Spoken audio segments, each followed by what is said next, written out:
All right, hello and welcome to New England Sports Today with myself, Samuel, coming to you live from Lexington, Kentucky. Today is Tuesday, August. It's a nice day here in Kentucky. And anyway, let's get right into all the news we're going to talk about today in the New England sports world. And let's start with some facts and figures. First of all, the Red Sox lead Major League Baseball with 79 wins this season. Also, with the sweep of the Yankees, the Red Sox have 11 series sweeps this season. And the Red Sox are 45 games over 500 for the first time since 1946. So here's what you need to know. This is their upcoming schedule. They're at Toronto in a 3-game series tonight at 7 Eastern Time, tomorrow at 7 Eastern Time, and Thursday at 7 Eastern Time. Then they go to Baltimore in a 4-game series. So they're at Baltimore on Friday at 7 Eastern Time. And on Saturday, they have a double header at 1 Eastern Time and 7 Eastern Time. And then Sunday close up the series at 1 Eastern Time. And they have an off day on next Monday. And then on Tuesday, the 14th, they have a 2-game series at Philadelphia on next Tuesday at 7 Eastern Time and next Wednesday also at 7 Eastern Time. Then another off day on Thursday, the 16th, and then they're home versus Tampa Bay in a 3-game series, Friday, August 17th at 7 Eastern Time, Saturday, August 18th at 7 Eastern Time, and Sunday, August 19th at 1 Eastern Time. And then they stay home for 4 more games versus Cleveland as they play Monday, August 20th at 7 Eastern Time, Tuesday, August 21st at 7 Eastern Time, Wednesday, August 22nd at 7 Eastern Time, and Thursday, August 23rd at 1 Eastern Time.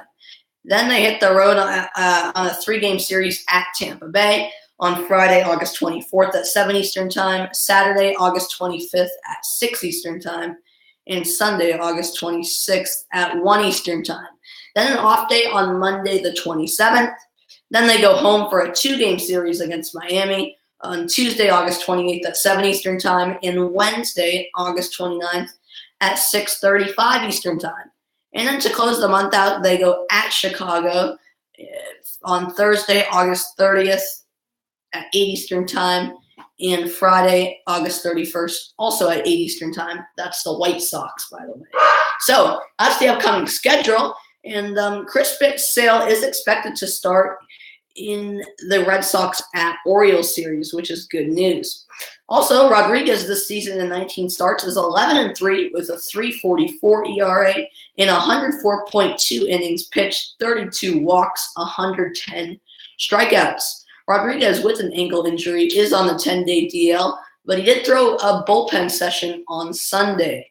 Devers this season has a 2.45 average with 15 home runs, 52 RBI, and a 7.21 OPS. So, working it out with Rafael Devers, last night with the Lowell Spinners, he played 6 innings, had 4 at-bats with 1 hit, which was a solo home run, 2 RBI, and 1 error. So, good to see him back, and we'll be talking about that. Also, the Patriots have released wide receiver Malcolm Mitchell.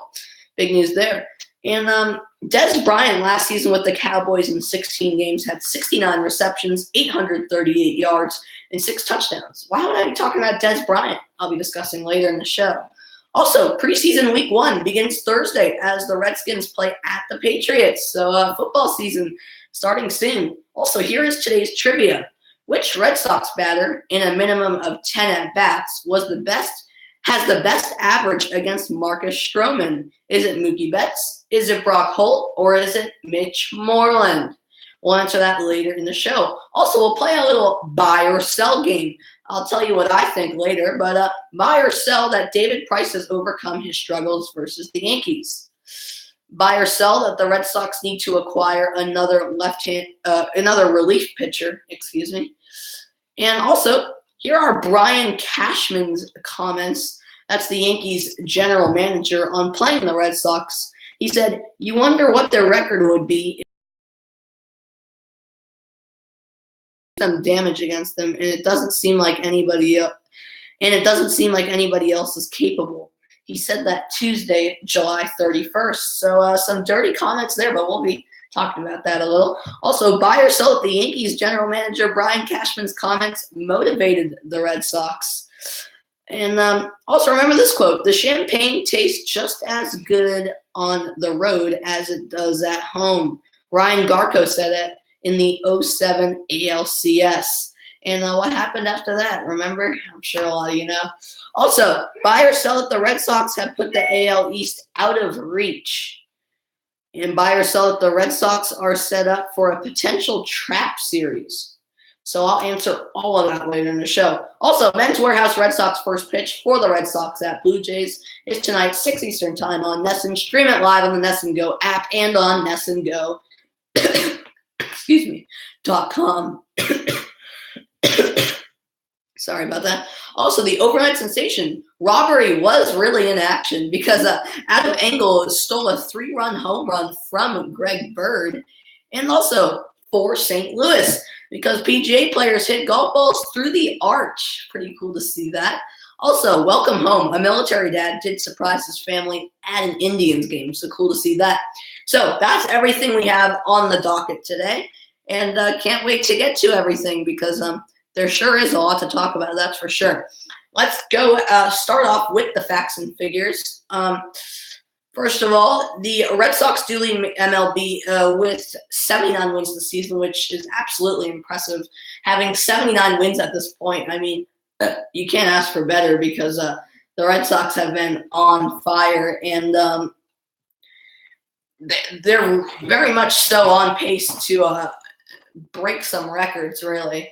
And we'll see how they keep it up the rest of the season. But with the way they have been playing, it definitely seems like this that the Red Sox will keep this pace going and easily finish with the best record in Major League Baseball, unless something really went downhill. But they've been absolutely fantastic, and with the Red Sox, the way they've been playing, you got to think that this team is ready for the playoffs, and hopefully that will be the case because it's definitely the playoffs is a worrying time for Red Sox fans. But we'll see. We'll see how it goes. And with 162 games in the season, it's a lot of playing. And then once you get to the playoffs, it's really down to business. And so we'll see how everything comes down in the end. Also, with that sweep of the Yankees, the Red Sox do have 11 series sweeps this season, which is really hard to imagine because 11 series sweeps, that's pretty impressive. I'm not exactly sure how many series they played in, but I got to think around, I'm not sure exactly how much series they played. Maybe 30, 35, around that range, but that's almost a third of their series that they've been sweeping, and it's just absolutely impressive from the Red Sox. And the way they've been playing, you just think there's going to be more sweeps. You got to think 3 or 4 more at least sweeps coming for the Red Sox. I mean, it's been fantastic from this Red Sox team. Also, Red Sox are 45 games over 500. For the first time since 1946, that is. I mean, think about that. 45 games above 500. It's absolutely ridiculous. It's crazy. I don't even know exactly what their record is, but 45 games above 500. 79 and 34, my sources are telling me. And it's absolutely 79 and 34. It's just crazy. About a 700 win percentage. 700 percentage. And what a crazy record it is because to be that many games over 500, it's just breaking all kinds of records. And to do it for the first time since 1946, that's a long time.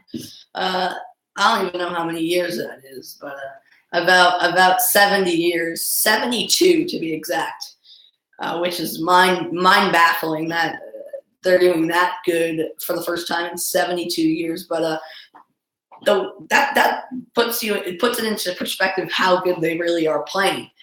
Because to not do this good for 72 years shows you how incredible this season has been for the Red Sox. Also, let's talk a little bit about their upcoming schedule. So they go on the road for 3 games against Toronto, which we've been talking about. All of the games at 7 Eastern time, 4 Pacific time, from today to Thursday. And Toronto not having a good season at all. And you got to think that the momentum they have from sweeping the Yankees, that they'll come into the series and hopefully definitely get 2 out of 3, but hopefully a sweep, I'd say, because Toronto, an all-right ball club this season, and even going at Toronto, they should get the win. Then they're in a 4-game series with Baltimore, which is at Baltimore, that is Friday to Sunday, with a doubleheader on Saturday. Friday's game at 7 Eastern time, 4 Pacific.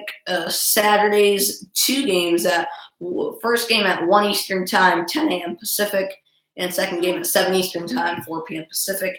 And then Sunday's game at 1 Eastern time, 10 a.m. Pacific. So that would be a 4-game series with that. If you probably remember that game getting postponed a couple of weeks ago.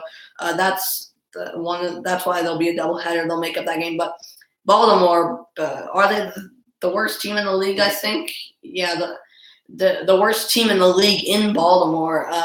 My sources are telling me that it's pretty crazy, really, because just an awful record. No offense to Baltimore, but with the best team playing the worst team, you gotta hope the Red Sox will win all 4 of those, because it should be a win. So if the Red Sox do sweep Toronto and sweep Baltimore, which could definitely happen, I think, even though it'll be hard to do, especially with a doubleheader in there. But then you got to think that it's crazy. That would be 52 games above 500, and maybe even increasing the lead against the Yankees. I don't see the Yankees winning 7 straight, but with the schedule the Red Sox have, things are going the right. Then they have an off day on Monday, and then next Tuesday and Wednesday they start a series. They have a 2-game series at Philadelphia, both games 7 Eastern time, 4 Pacific. And Philadelphia, definitely a good team, I'd say, because we just tied a series with them 1-1. So that'll be a little challenging. If we can get 1 of 2, that would be good. But who knows in those 2-game series, really. But, yeah, so going to Philadelphia, then another off day. So a lot of rest happening. And then they're finally back at Fenway Park. By the way, 2/3 of their remaining 27 games are away from home. So a road stretch, but not too tough not tough opponents, I'd say, in a couple games. So then they go home versus Tampa Bay from Friday the 17th to Sunday the 19th, with the 17th and 18th games being at 7 Eastern time, 4 Pacific, and Sunday the 19th game being at 1 Eastern time, 10 a.m. Pacific. So Tampa Bay, also an okay ball club. I'd put them in the same area as Toronto, all right. And definitely a winnable series there, especially at Fenway Park. And then home versus Cleveland in a 4-game series from Monday the 20th to Thursday the 23rd, with the 20th through the 22nd being at 7 Eastern time, 4 Pacific, and the 23rd being at 1 Eastern time, 10 a.m. Pacific. Cleveland, definitely a tougher opponent, but definitely a winnable series. You got to think any team the Red Sox play is a winnable series, but I put Philadelphia and Cleveland as tough opponents so far. And then they go at Tampa Bay then.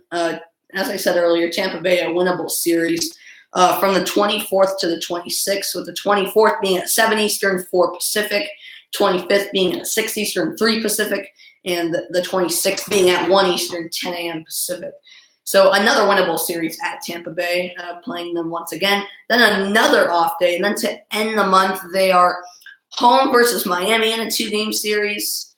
The 28th being at 7 Eastern, 6 Pacific, 7 Eastern, 4 Pacific. And then the 30th and 31st will be at Chicago White Sox. with the 30th being at 8 Eastern, 7 Central, 5 Pacific. And my time mixed up. And then the 31st being the same time.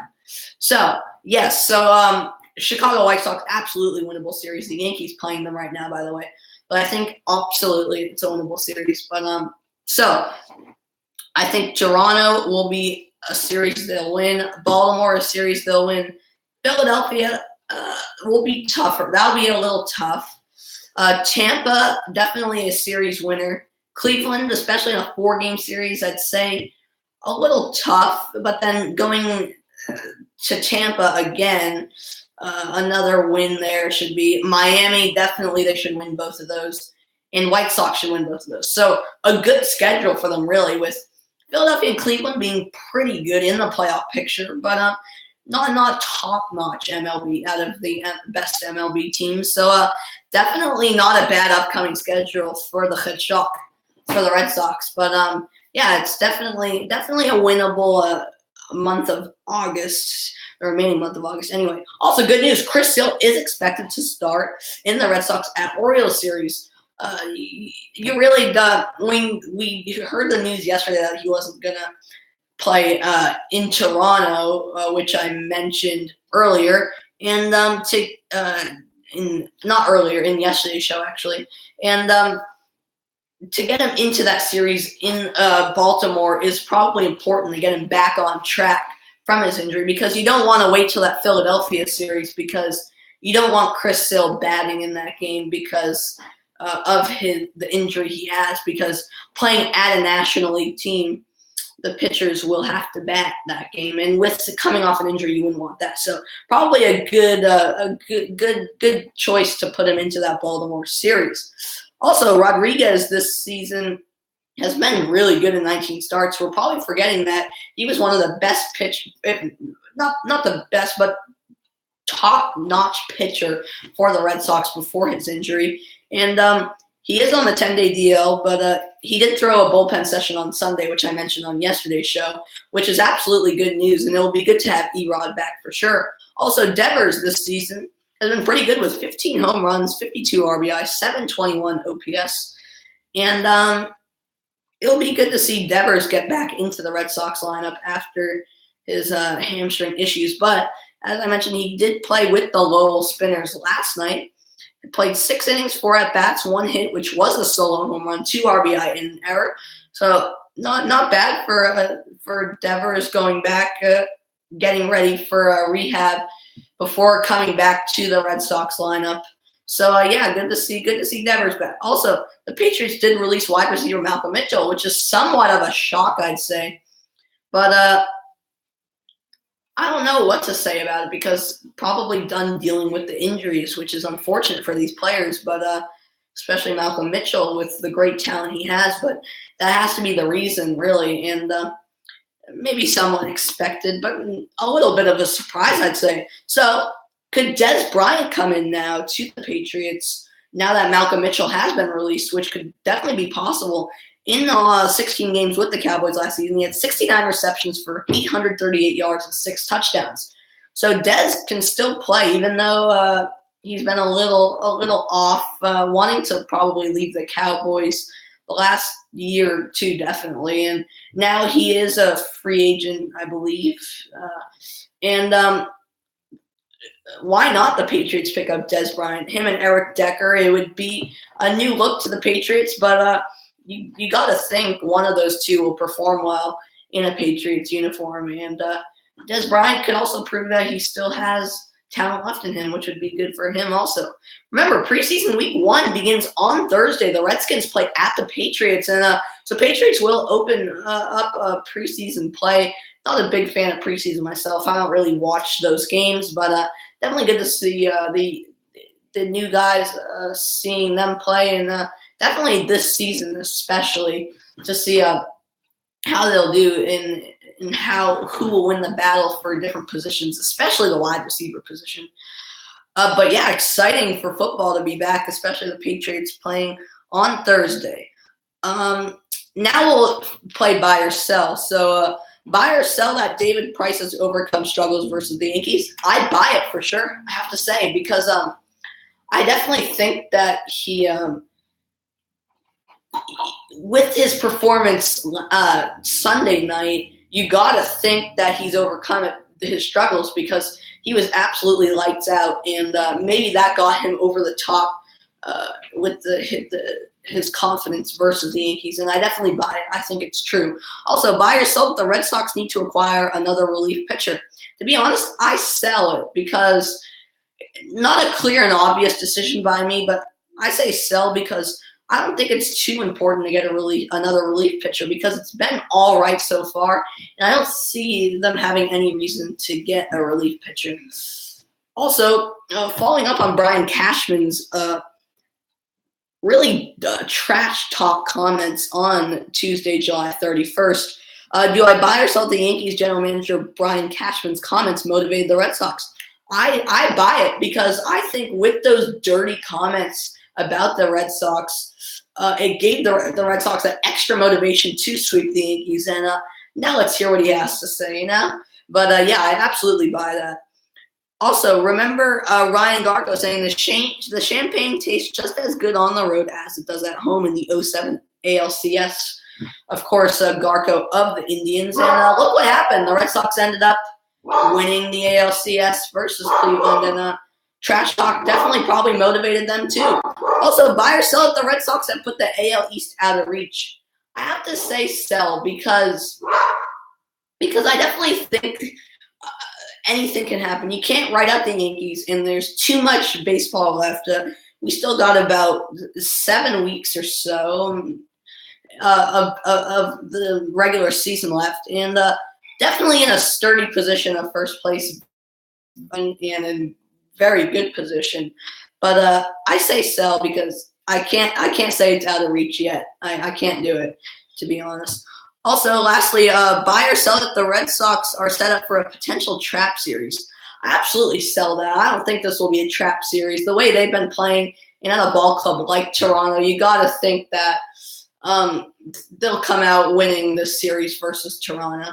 I don't see it being a trap series at all. Also, remember, Red Sox play tonight with Red Sox first pitch beginning at 6 Eastern time. Also, let's answer today's trivia right now. The question was, which Red Sox batter within a minimum of 10 at-bats has the best average against Marcus Stroman? Is it Mookie Betts, Brock Holt, or Mitch Moreland? The answer is Mitch Moreland with a .455 average in 11 at-bats versus Stroman. By the way, I said a minimum of 10 at-bats for a reason because Sandy Leon has a 1,000% batting percentage versus Stroman, but that's only in 2 at-bats, but still take it. Anyway, Mitch Moreland answered that. Also, the overnight sensation I wanted to touch on, Adam Engel stole a 3-run home run from Greg Bird. What a steal it was. It was an absolutely phenomenal catch. Also, cool to see PGA players hit golf balls through the arch in St. Louis. It was absolutely a cool scene. And also, military dad did surprise his family at an Indians game, which is always fantastic to see. And cool overnight sensations there. So remember to watch the Red Sox tonight at 7 Eastern time, 4 p.m. Pacific time at the Toronto Blue Jays. If you're in New England, watch it on NESN. If you're in out of region like myself, watch it on NESNGO.com or the NESN Go app. So yeah, that's everything we've got on today's show. I hope you enjoyed. We'll have a ton more tomorrow to discuss with the Red Sox back in action after an off day. Patriots training camp continues and all of that. So thanks for tuning in, and we'll see you tomorrow. Bye. Thank you.